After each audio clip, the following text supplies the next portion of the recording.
जय श्री सीताराम। भन्नुहोस् हामी सबैको काम।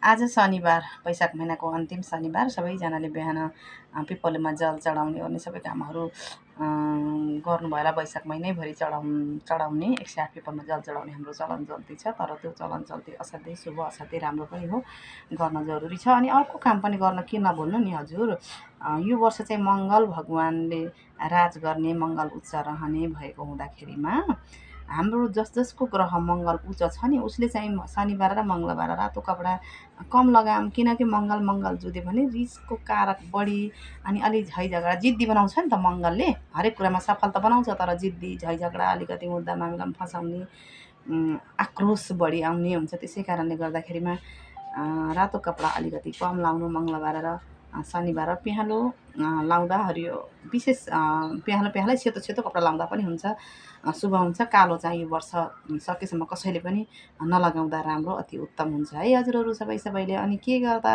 लाभ भनेर भन्नुहुन्छ भने म अब तत्काल फेरि अर्को भिडियो बनाउँछु, हेर्नु होला। यो भिडियोलाई सकेसम्म सेयर गर्नुहोस्। जय सीताराम।